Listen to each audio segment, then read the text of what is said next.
Veolia-Eau, on est présent depuis plus de 50 ans sur l'agglomération de Saumur. Et cet atelier, c'est quelque chose d'important pour nous. C'est un peu un atelier intelligent ou un atelier 4.0. Alors 4.0, c'est un peu le terme à la mode en ce moment, lié à la Smart City, à l'industrie du futur, à tous ces sujets-là. Mais aussi 4.0 parce que c'est un atelier qui va être plein de choses interconnectées en même temps. C'est en même temps un lieu d'inclusion numérique. Il y a beaucoup de Français qui sont un peu à l'écart du numérique, donc on va pouvoir les aider pour lutter contre cette fracture numérique. C'est aussi un endroit d'accueil de nos consommateurs. Et je vous en reparlerai peut-être en conclusion tout à l'heure. On est dans une démarche de transformation de notre entreprise en cherchant la proximité avec les élus, les services, les collectivités locales, c'est nos clients, mais aussi avec les clients de nos clients que sont les citoyens consommateurs.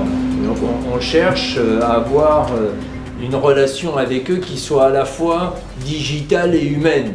Le mot sur lequel je veux tout de suite insister, sur lequel je reviendrai tout à l'heure, c'est l'humain.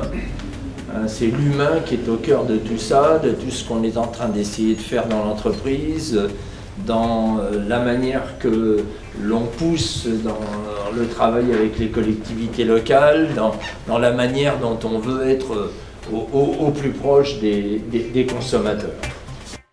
Qu'est-ce que ce lieu finalement? C'est, comme l'a dit Frédéric, un accueil consommateur, mais ce qu'on veut vraiment ici, c'est un espace de vie, un atout économique pour le cœur de ville de Saumur, puisque ce local était inoccupé, je crois, depuis près de 18 mois.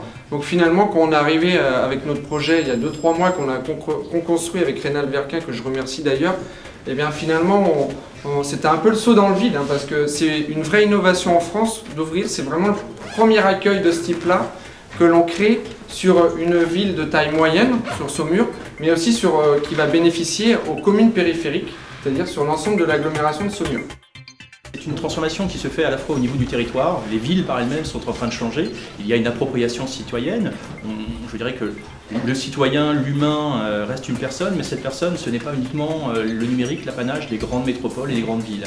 Il y a ici une dynamique, il y a aussi une dynamique économique qui a été bien évidemment à relancer, mais je crois que ce n'est pas le sujet. Le sujet, c'était surtout d'avoir un lieu où l'on puisse échanger, se rencontrer.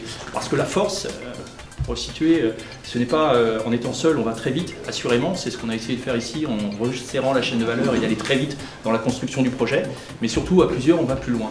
Donc ce lieu est un lieu agile qui va évoluer et qui va se construire.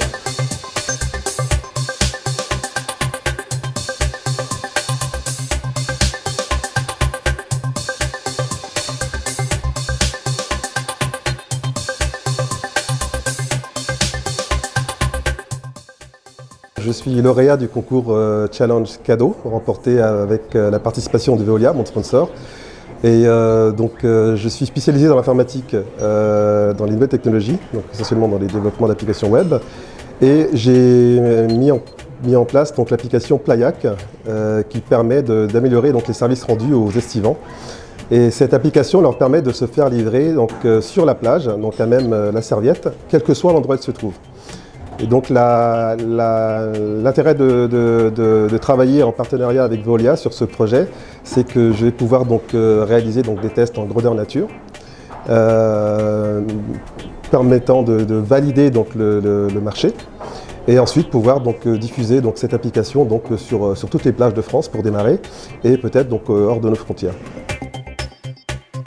Alors Eduti est un projet éducatif, donc est un projet d'application technologique qui a vocation à accompagner les parents séparés dans le cadre de leur éducation pour leur permettre tout simplement d'améliorer leur quotidien en matière de gestion et de coordination de l'éducation pour les enfants.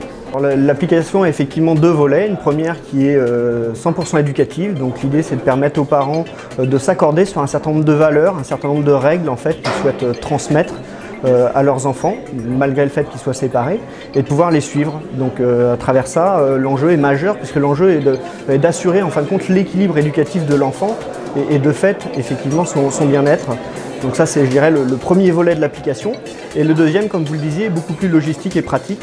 Donc c'est améliorer le quotidien à travers un certain nombre d'outils mutualisés que peuvent être un agenda partagé, du partage de documents administratifs et à la famille ou du partage éventuellement d'éléments scolaires.